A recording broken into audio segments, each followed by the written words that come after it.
Thank you very much.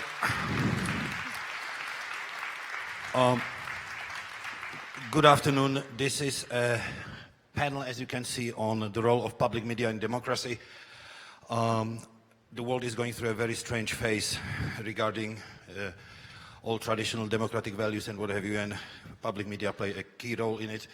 I would like to introduce very, very exciting and distinguished guests. First, Liz Corbin. Liz Corbin is the head of news of BBC World, one of the most important services in the world, news services in the world. Mateusz Matyszkowicz is a program director of Polish TV, and Marek Wollner is the head of investigative unit of the Czech television.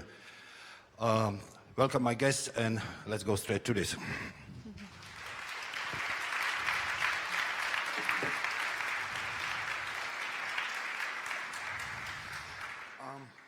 You know, I just checked a couple days ago, what is public media? The definition I found on EBU, which is a European Broadcasting Union, is this. Public service media is broadcasting made, financed and controlled by the public.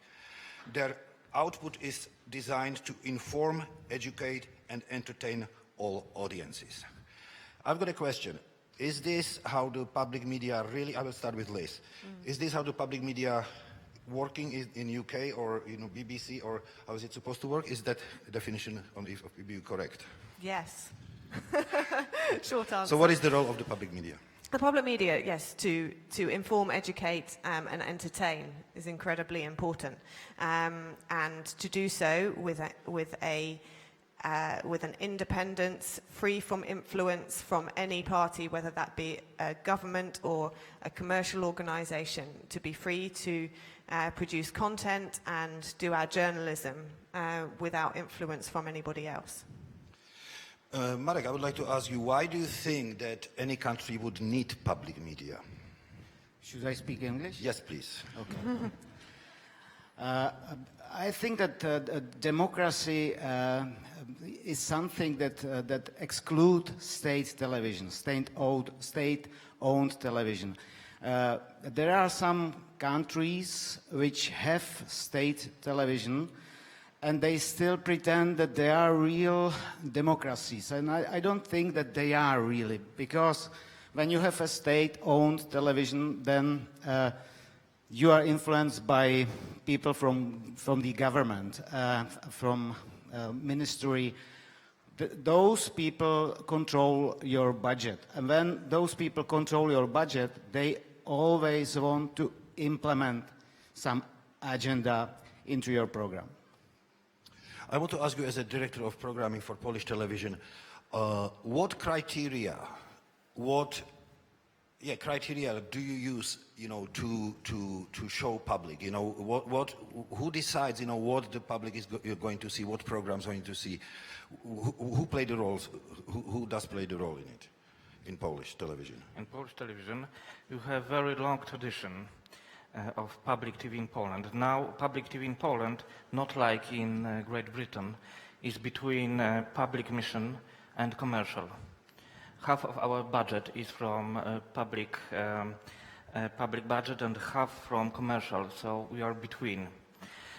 But there are some traditional formats, some traditional shows which can be educational or information or good entertainment, like theater of television. Every week in Poland, it's phenomena. Every week in Poland, we have theater in Channel 1 in prime time, with 2 premieres a month and 2 spectacles from Archive. We have some very good shows, culture shows. We have culture channel, TVP Kultura, historical channel, TVP Historia. So it's a very big corporation with 16 channels. Some parts are more public, near to public mission. Some are more commercial and with entertainment and a good TV series. Liz, talking about financing, can you explain a little bit how BBC works? Who is paying for it and how it runs? Yeah, so actually the BBC has 3 main funding streams for different parts of its output. So we do have commercial funding as well. So in the UK, the domestic license fee, whereby everybody who owns a television has to pay a license to own that television, and that goes towards the funding of with domestic-focused output.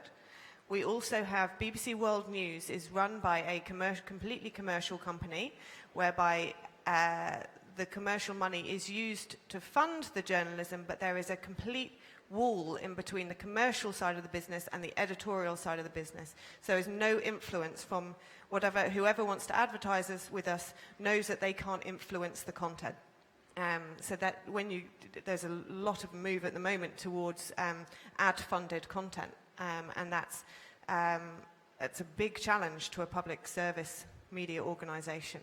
And the third way of funding is a lot of our world service language services now. We have 40 language services plus English, and many of those now are receiving funding which comes direct from government grant, but again, there is a wall. The government gives us the money, but they have no influence over the editorial.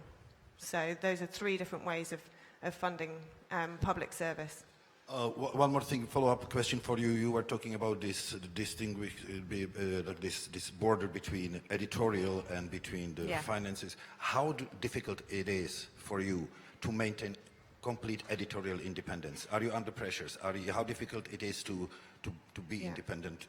I think in the UK there is a very strong tradition of independent public service broadcasting. The BBC is nearly 100 years old. We've been doing this for nearly 100 years. So the government knows where their boundary is, and we know where it is as well. So keeping independent of that influence is incredibly important. That doesn't mean you don't sometimes come under pressure. But there is a limit to that, and we have a charter, a royal charter, which maintains our independence and means that the government cannot influence it. So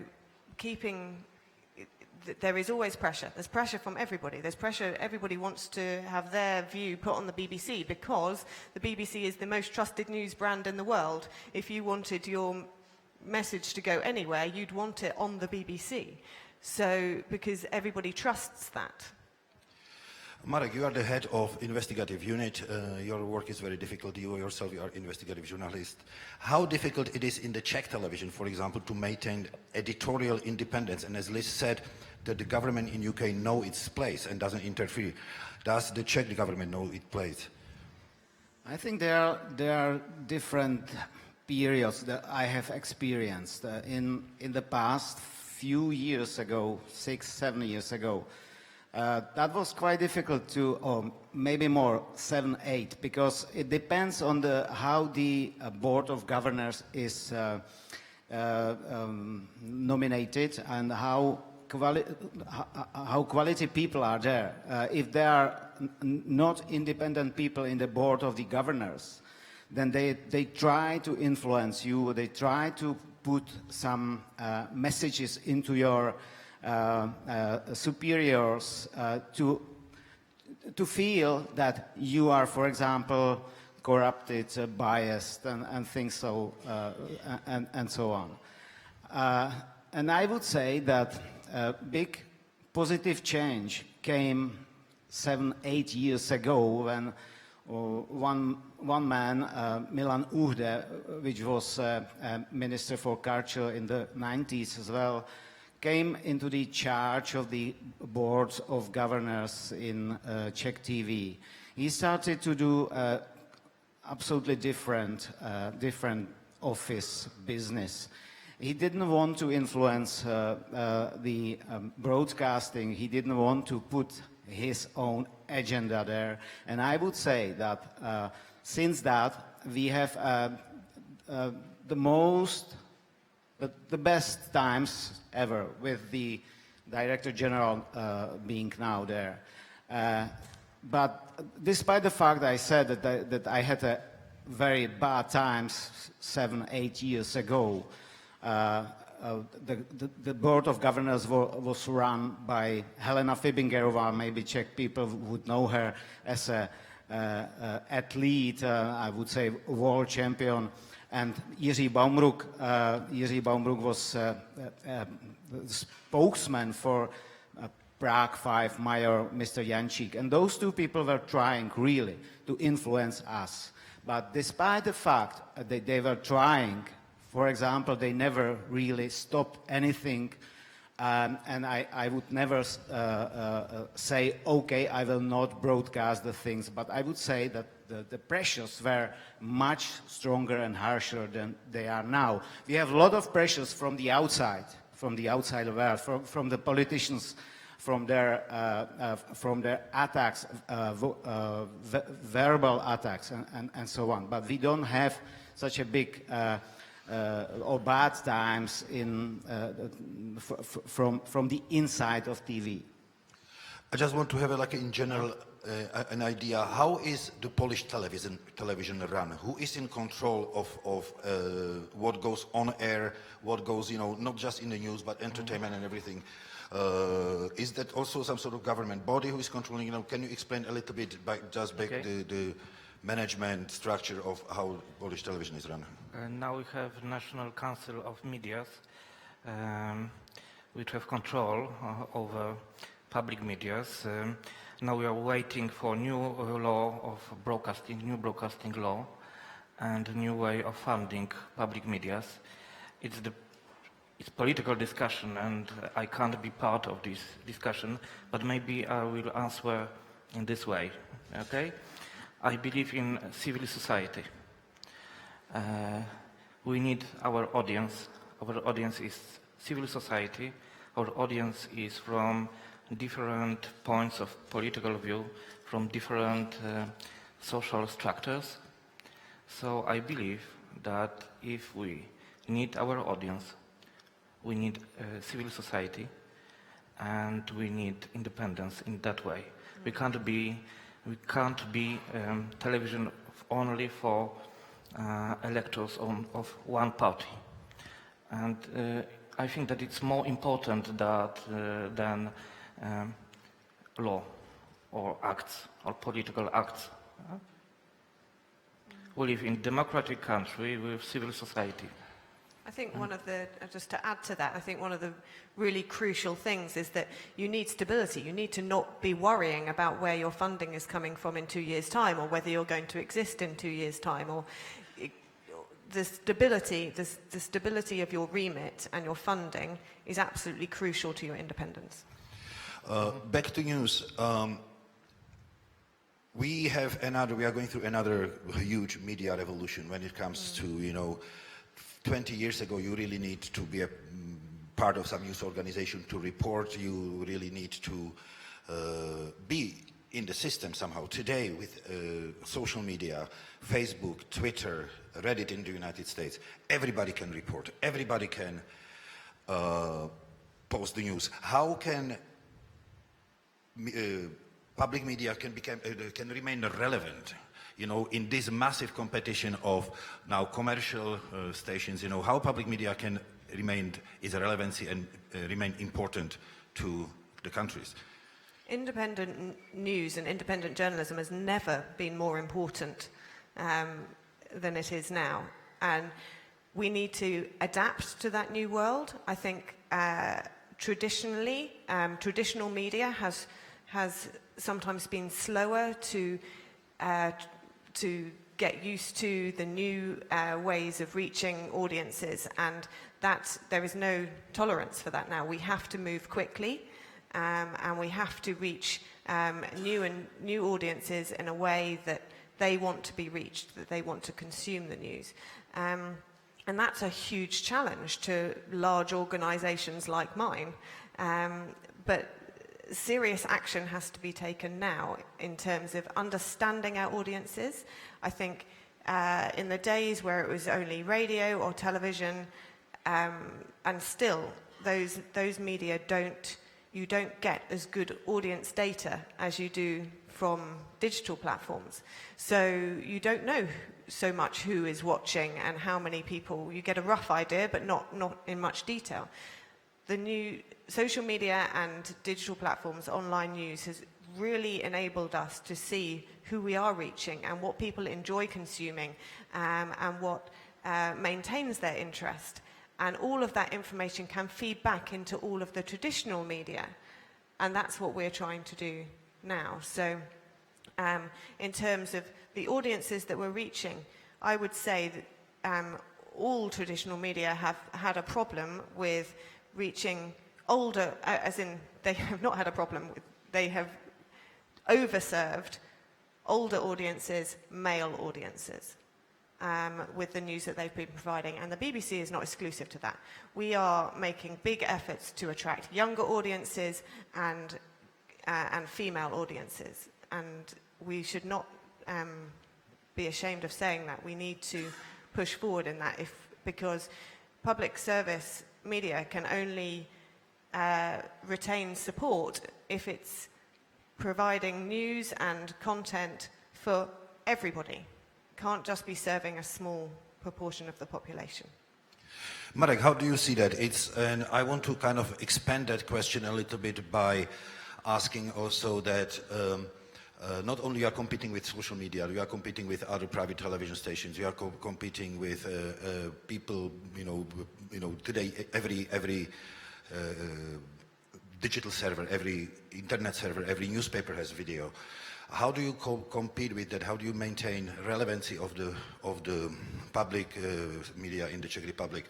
Also, during the increasing voices, there is a lot of people are calling for the privatization of public media in Czech Republic, privatization of Czech television. How do you maintain relevance? How do you maintain the importance of your media? I don't know. For me, the worst jeopardy, or what I feel we are in danger of, is that we are losing kind of credibility. Yeah? We are losing something very substantial for our broadcasting, and we are losing it despite the fact, or never mind if we are good or bad. I don't think that we are really worse than we were 5, 7, 10 years ago, when we were more credible than we are now by the public. But you can see that we live in a post-facts society. And maybe truth is not so important as it was. And it's this message is I don't know, like a top issue for me. The question how to make people believe that I am not a liar, because so many people around in social media, in digital station, even TV station, say about me or my colleagues that we are liars. Because many people cannot really evaluate all these information. They don't follow day by day the news, and they follow day by day stories. So they are easily, I would say, infected by those, and I call it really propaganda. This is a propaganda, and so how to do it? I don't know. I just believe that in the long run, people would be more educated than they are now. They will get accustomed to this new era of disinformation, and they will maybe, in the long run, really realize that there are bad and good sources, and that they will really decide that we are the good sources. But I am not really sure, because I can see how tricky really the disinformation can be. And I was sometimes trapped by it as well, because all of us, we maybe underestimate those disinformation. When somebody will give you the information which is in accordance to your belief. You easily believe. Yeah, so we all are inclined by some kind of disinformation, and it's in our nature. So this is my biggest worry, and I think that all these different structures are not so important as this one. And this is a global trend. I mean, you have heads of states supporting it. You know, President Trump, whenever he hears anything uncomfortable, any criticism of him, he calls it a fake media. Czech President Zeman is not much behind, you know, when it comes to these denials. These heads of states are both advocating violence against media. Czech President repeatedly challenged journalists, asked for journalists to be liquidated, told one cameraman, I'm going to kill you, was given a gun, you know, mock gun for media by during one of his visits. So it's a global trend which is being supported by a lot of politicians around the world, is it?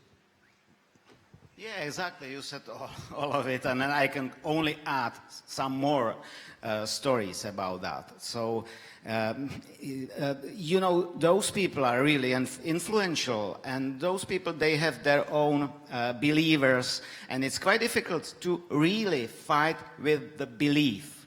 We are living in different, I would say, maybe it was always like that, but now we are much more open to this information, because for everyone it's possible to use kind of some kind of the weapon of mass destruction.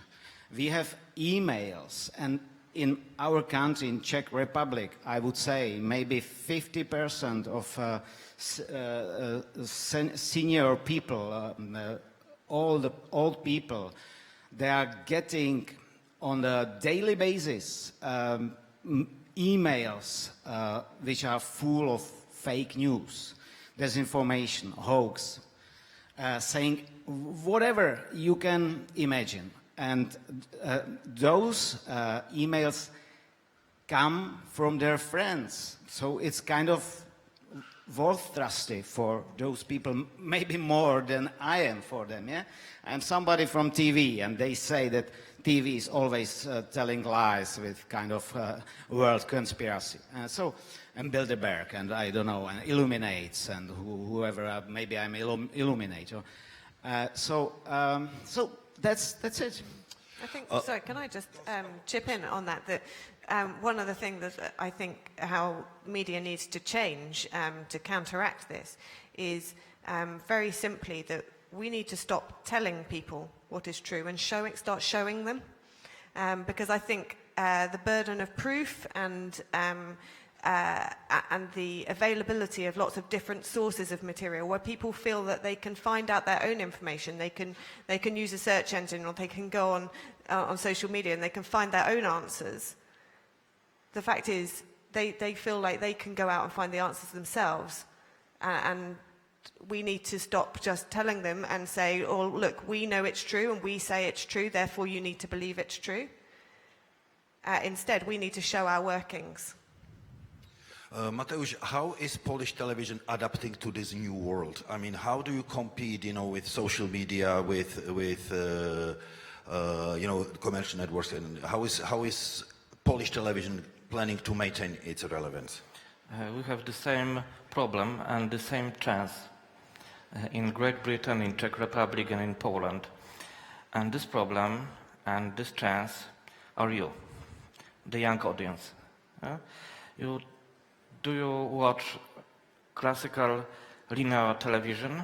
No. You've got Netflix, HBO, Canal Plus, and so on, Showmax, and so on, not public TV. We need new way to be in your houses, in your homes, yes?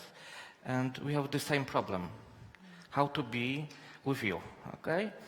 Our old audience, our seniors, remember old public television with classical music, with theater, with literature. It's not for this time. But on the other side, you have chance, because, for example, TV series of new generation are more sophisticated, are artistic better than TV series made 20, 30 or 40 years ago. They're more sophisticated, like Peaky Blinders, for example, yes? So I think that this is great chance for public TV, how to make our mission now. But we need new ways to be in your houses. We need to be maybe like Netflix or HBO, and we are looking for it. 3 years ago, our service VOD was the third on the market in Poland. Now it's the first. So as a public TV, we are looking for these new ways of be with you. And the second problem, how to be with you with good information. Now we are not the main source of information. Not we as a television, not we as a public radio. You need your information in internet. We can only moderate discussion about it, I think. Lisa, I want to ask you, BBC, Great Britain has a very solid foundation and respect for independent media. Not so far, Marek and I don't know how old are you, but Marek and I, we grew up in communism. We grew up in fake news. We were fed fake news, modified news and what have you. You were not. You were lucky. You grew up in democracy. You grew up with a very solid democratic media. But are the media under assault also in Britain when it comes to this, from different, blaming you, telling you are fake news? There is this global assault, as I said, but how strong it is in Great Britain, and how do you withstand those attacks? How do you survive those? Yeah, I think we withstand that by continuing to do our jobs, to continue to report the news and to do our investigations independently, without fear or favour, and continue to maintain our standards. We have very strong editorial standards, and we will not waver on those. The BBC, I often say, the BBC is nothing without trust. If we don't have the trust of our audiences, kind of what's the point? So that is absolutely, the audience remains our top priority at all times. In the UK, where I said that the politicians and that the government know their place in certain respects, I think social media has definitely put us under a lot more pressure. So even mainstream political parties are now, you often find that the BBC is attacked for not being balanced. And we have always had that. We've always been our balance is so important that it's an easy thing to try to attack us on if you feel that we haven't portrayed a particular political view fairly. But I think social media has added a particular level to that, and as you were saying, you get attacked from all angles. We don't get such physical, violent attacks as maybe you may experience here, but it's very damaging, and it's very damaging to the reputation. And I think all public service media and all media in general has experienced a dip in trust over the last few years in terms of trust ratings. The BBC is still right up there, but if you look at us individually, we have also seen a little dip, and we're very concerned about that, and we want to see that improve. And second question, I will go to Marek, but maybe you can add something to this. Public media are or independent media independent of political influence are one of the pillars of democracy. Do you see these attacks on public media also as an attack on democracy and on democratic values? And who are the attackers? I don't want to hear the names, but who are the groups who are in interest to attack democracy and democratic media? Not necessary. At the beginning I said that the state-owned TV is something which doesn't belong to democracy. That's true. But there can be, for example, private TV. So I don't think that that public TV is some condition for democracy. I don't think the US, they have some really valid the public broadcasting. They have some C-SPAN, I think, or something. Well, no, they have PBS, which is quite a strong public broadcaster. And, yeah, but there is not such a big, strong tradition as in Europe. So they can survive without public TV. But I see as one of the conditions is that it's not owned nor by a state, even by some oligarch. And we have in my country oligarch who is now in politics and who owns media, who owns a private newspaper, which is very strong media organization. And I think that that's always difficult for democracy, because you have no balanced system. If somebody in politics owns, and he is very strong, he's prime minister, owns very big media house. So I would say this more important. If you have a private TV or private media, that's fine, but don't let politicians to own it. Do you have any reaction to that? I thought you don't agree with everything. Yes, I agree with what you say. Your ownership matters, and I think what you said about the US media actually is not as good as maybe you suggest. There are issues there, and public media in America is incredibly important, mostly because also you don't have to pay for it. So if your access to independent media depends on your ability to pay, that's also a problem. But the structures so I said BBC World News, which is where I work, is commercially funded, but the editorial side is completely separate from that. In fact, my staff, I occasionally have meetings with the commercial side, but my entire staff don't. They never mix, and they never hear from them, and there is never any influence. And our advertisers are told, you advertise on us because you like what you see, and you want to be associated with our values, but you cannot influence that. And, when it comes to political influence, of course, that would be very challenging. Can you talk also a little bit about, how difficult it is for Polish television to maintain independence, and what pressures are you on? Again, you don't have to, just in general, what kind of pressures, and if you are facing the same issues as what we just discussed. We are in the center, as public TV, in the center of political conflict, which is very strong. I believe that public TV should moderate this discussion. The second problem is that all market is political. All media's market is political, from the side of opposition or from the government, and we should moderate, I believe. So be calm. It's the first problem. The second problem is cultural conflict. I was before the editor-in-chief of cultural channel of Polish TV, and I was the aim of attacks from both left or right for films, entertainment or theater. I know it, but I believe that we can be for all our audience. We can be for all Poles. So it's the second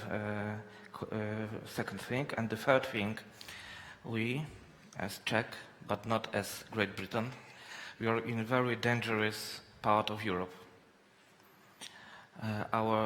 In our neighborhood on Ukraine, we have war, and it's new kind of war, hybrid war, which use media and information as a guns. And I think that in next years, the role of public TV should be stronger. to be the defenders of our public audience against fake news or some new sorts of hybridic war from the East. And to do that, we need to be producing content that people want to consume. We can't sit in our ivory tower and just say, you know, this is the content that you should like. You know, we need to be producing content that people really want to consume with the values that come with public service media. When it comes to public service media, are you optimistic about the future? I mean, it's in Britain and in a global level, and why or not? Why Yes. not? No, I am. I think, as I said before, the world has never needed public service media in the way that it needs it now. Although you may think, sitting in this country, maybe you think it needed it in the past. But these are new times, and a time where I think you talked about kind of post-truth era. I think there is nobody here or in the wider world that thinks that they like fake news. They just don't realise that that's what they're consuming. And so I am positive about that, but I'm also, I think we all need to open our eyes to what the future of media is. Marek, are you as optimistic? Because, as I said, Britain has a long tradition of democracy, long tradition of independent media. We are quite young when it comes to, you know, the communism only collapsed 29 years ago. I think the principles of independent media are much more easier to be eroded in Czech Republic or Poland. Are you as optimistic as Liz is? I'm always optimistic, but not too much. What's the English word for it? Carefully is, I think, not Cautious. What? Bullshit? Cautious. Bullshit. Yeah, bullshit is good. Cautious. Thank you. No. So slightly whatever. I think that we really we are in the era that politicians are trying to demolish the public TV in my country. And they would do it many ways. They can find a really tricky ways to demolish it. One thing is, of course, through a kind of hybrid financing. They would say, for example, that it's still public TV, but you don't pay for it, okay? You don't pay for it, that's perfect. That's free now for you. And all people would say, that's perfect, really, great thing. They would not really probably ask the question, how is it possible to broadcast 24 hours for 4 channels, for example, for free of charge? People are not getting paid or whatever. I know that it was the, I think, case in Slovenia. People really believed that politicians, that bite from politicians. And then it's, of course, it's financed by state budget. You don't see the money because it's financed by, for example, the Ministry of Culture or whatever. And then again, you have the Minister of Culture, kind of shadow director of TV. And then when you have a minister, the director of TV, there is no independent news. That's only one thing. There can be many, many different things. They can really be very inventive. And so we have a lot of attempts to do something with TV. For example, during the opoziční smlouva, I don't know how to really translate that, when there was an agreement between big two democratic parties, the lefties and the righties, they just really wanted to steal the TV from the public, to put there the director who will really follow their orders. And we always survived some way. So that's the why I am optimistic. We have a public which is quite sensitive to public TV. It's not completely indifferent. In the past, when the opposiční smlouva was, there was 1 million, probably 1 million people on the Wenceslas Square demonstrating for the independence of Czech TV. And when there were some attempts, just really small little attempts recently to attack Czech TV, there was maybe 50,000 people on Wenceslas Square very immediately. So that's the why I am a little bit optimistic, but I'm not sure, and I just hope that then we can survive. And it's not for me and for my, I don't know, position, as people always suspect me. Mateusz, given the political struggle you mentioned briefly, are you optimistic about the future of independent public television, public media in Poland? I'm optimistic because of young generation. I believe that young generation will not allow TV or radio or internet as a propaganda. And I believe in independence, which is based on our audience. And our audience is younger and younger. And you are more independent than my generation. I'm from the 80s, from the 81. And I know that my children will be more independent, even than you. I think, just to add, I think working together is also incredibly important. You know, previously we've worked in our own countries separately, and the BBC is also working with many, many different organisations in many different countries. Partnerships are really, really important. So, in order to spread your values, in order to exactly. not just the values, but the system of doing it. And to, you know, a large organisation that has the benefit of being headquartered in a country that that still has strong belief in public service media means that we can, you know, we have a duty and the ability to work with other organisations to support them. I hope you are all right on this optimism, and I agree with you that who else should defend public media than the public? And if it takes it to the street, you know, they have to take it to the street, they have to defend the public media. With that, I will open the panel, open the floor for the audience. I'm pretty sure that there will be questions. Anybody has a question for any of our panelists, please raise your hand.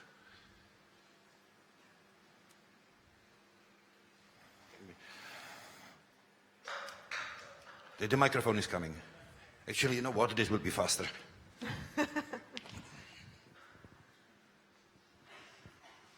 I would love to ask Liz Corbin, my name is David, about a deep fake news. How do you feel that this kind of really tricky manipulation can change the world? Yeah, that's a really interesting question. So, if I'm right, what you mean about deep fake news is things like manipulation of video to make it look like it was, you know, Obama talking about something that he wasn't talking about, which is a very famous one. That's something that the BBC is looking at. The technology that you need to be able to look at video content in particular and decide whether that's accurate and what it's said to be is incredibly important. We have a whole team at the BBC who work on the verification of video and audio and stills. And of course, the technology to manipulate content is moving so fast, and we need to keep up with that. It's certainly something that we're looking at. I think it's deeply concerning. I think that's, again, another reason why we need to be in that space where there is so much material out there which you can access which audiences can access so easily. We need to be front and center there too, so that we're in people's feeds, we're in people's minds. People have our app on their phone as well as whatever other apps they've got.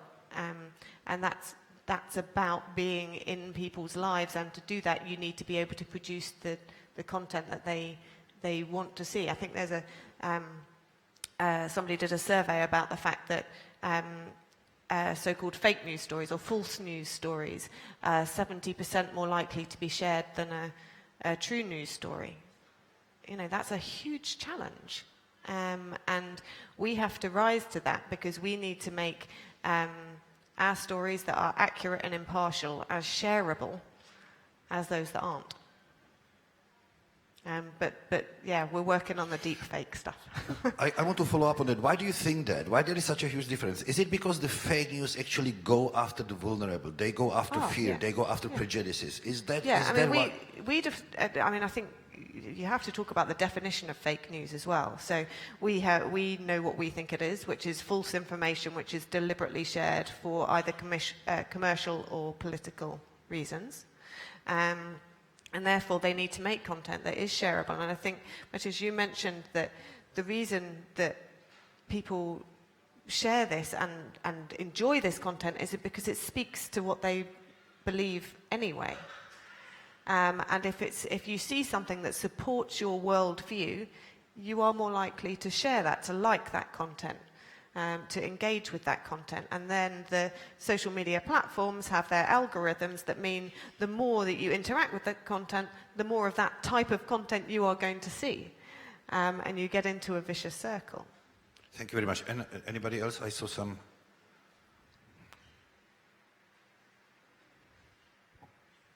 Hi there, I'm Daniela. I have a question about the role of public media in times of crises. So I'm from Slovakia, and we've had quite a significant political crisis this year, which was triggered by the assassination of a journalist and his fiancée. And I feel like observing how the Slovak media performed, they were navigating on this like really porous line of staying neutral but also being political in a certain way, since this was a very political issue. So I guess my question here is, you all have discussed why the media need to stay neutral. My question is, do you think that there are crises when the media have to abandon this neutrality and ally with political forces which, let's say, are fighting for the preservation of democracy or for the values that public media should stand for? Do you think that this is permissible? And if yes, under what circumstances? Thanks. Try.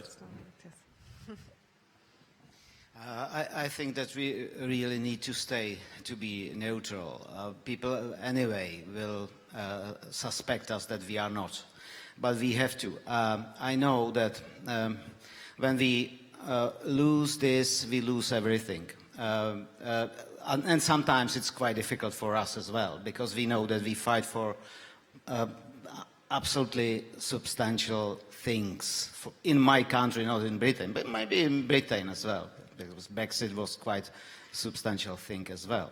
But we have to really stay neutral and unbiased and to be accurate, and that's something in the long run which I hope that will really that would be some, what they say it in English, saving grace for us.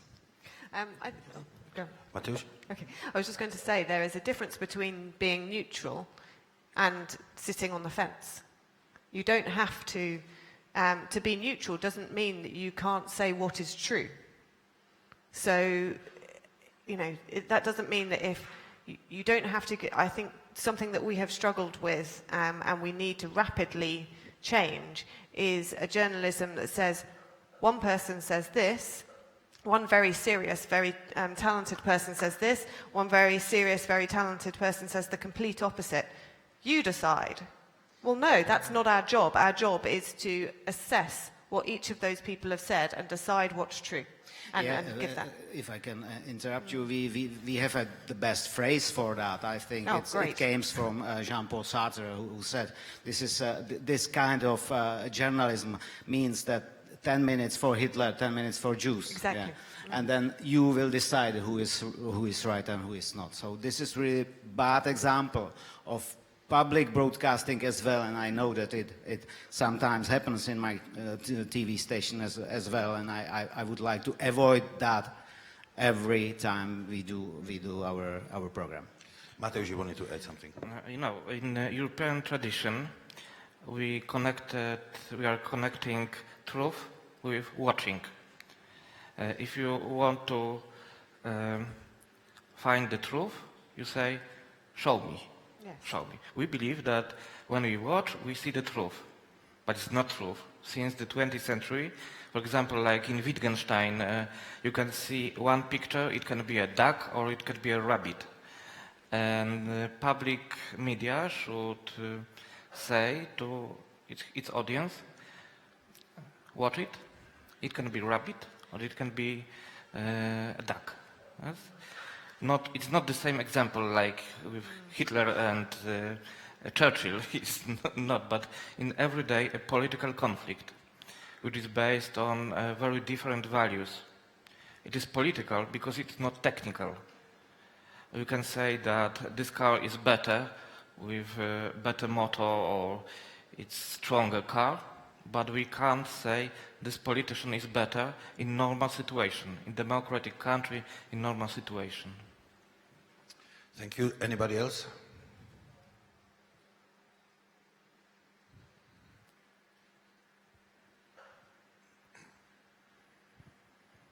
Okay, hello everyone. I just want to ask Mr. Matyszkowicz one thing. What was the reason for saying that you are preparing materials and the offer as a public media in Poland for us, Poles, young Poles?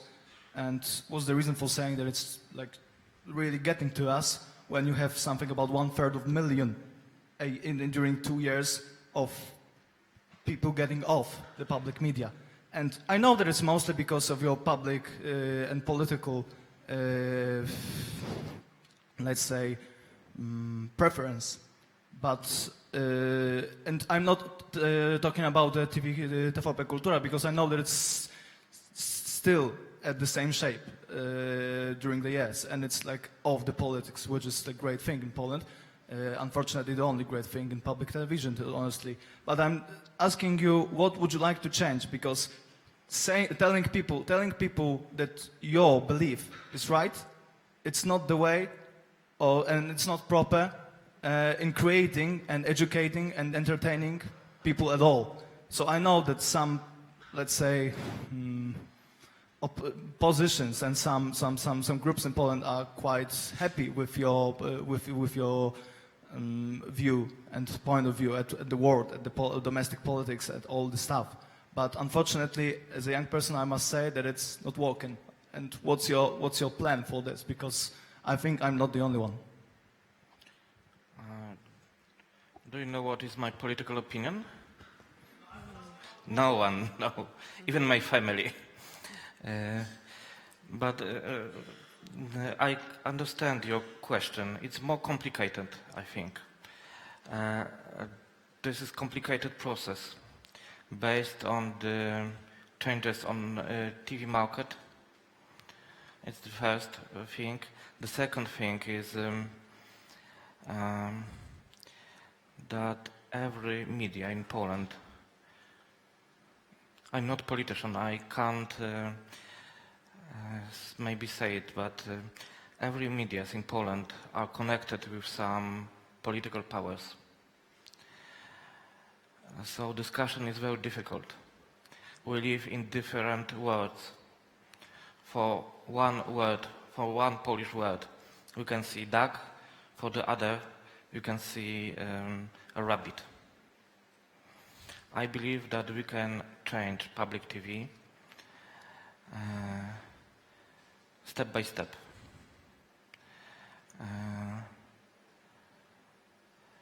And maybe in 1 or 2 years, it will be very important to have independent public TV. In the situation of very strong conflict, which is not only conflict of political parties, but more important is conflict between generation, between points of views in culture, for example. Okay? Thank you. Anybody else? there is...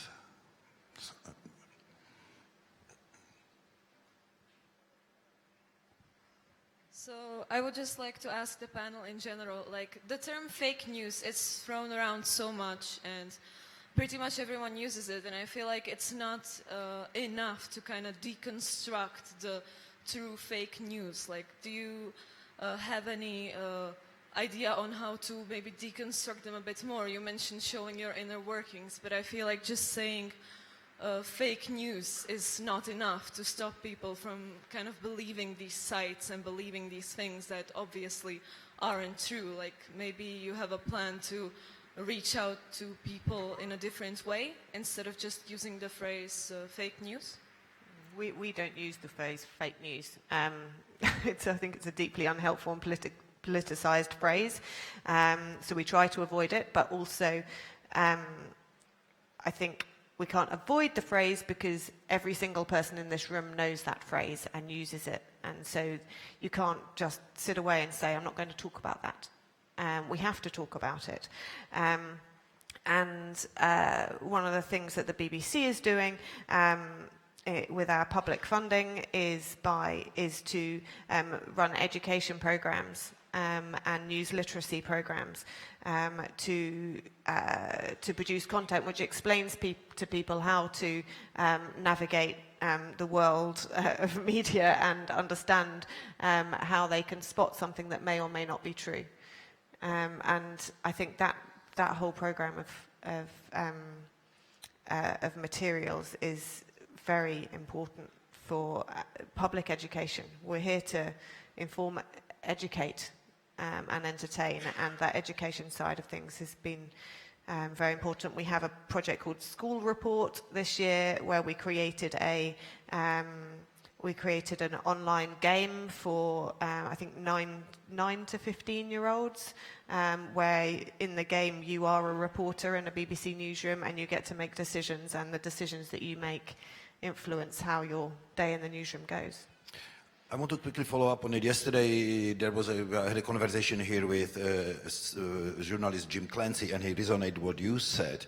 He said, "What is fake news? It's a oxymoron. You've got news and you've got lies. You've got reality and you have fiction. And when it comes to events happening around the world, what do you want to add to this?"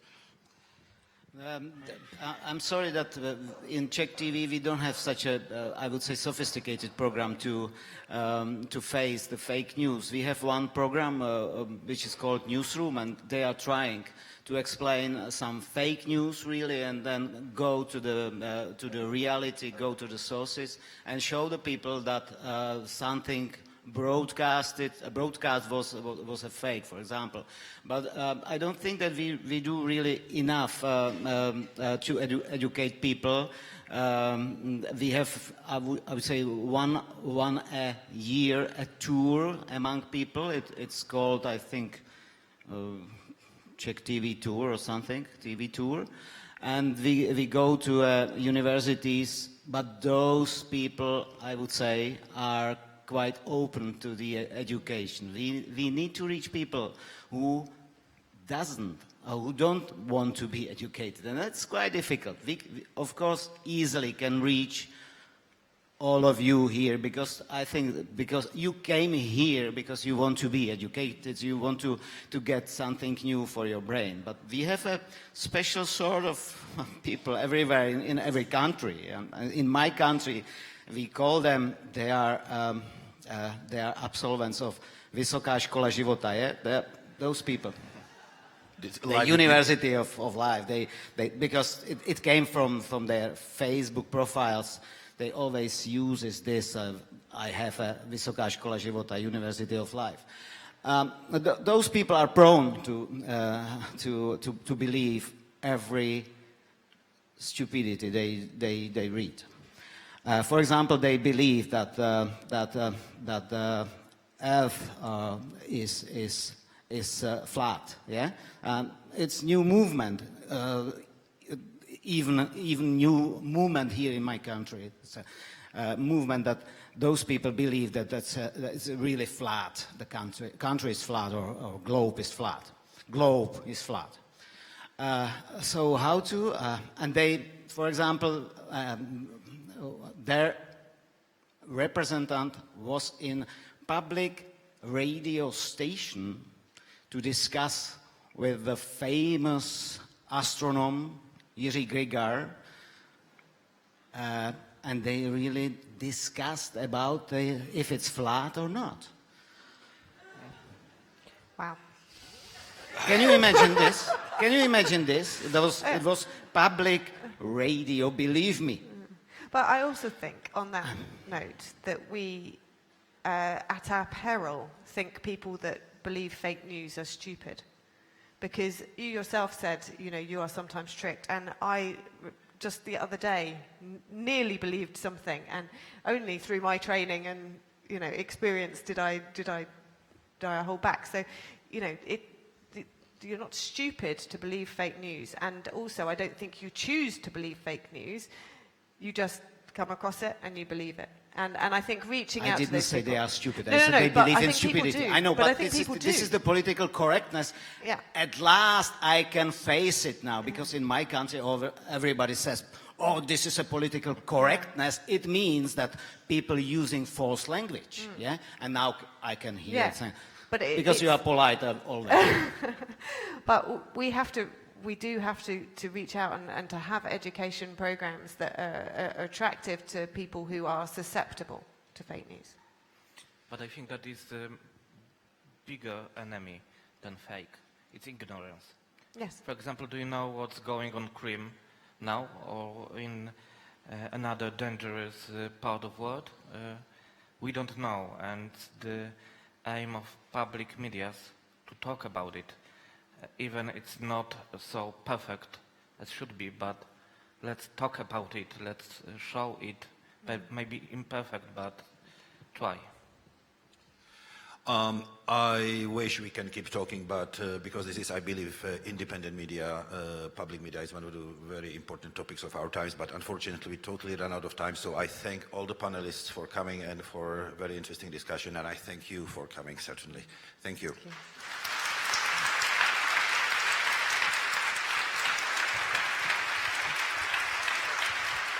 Thank you.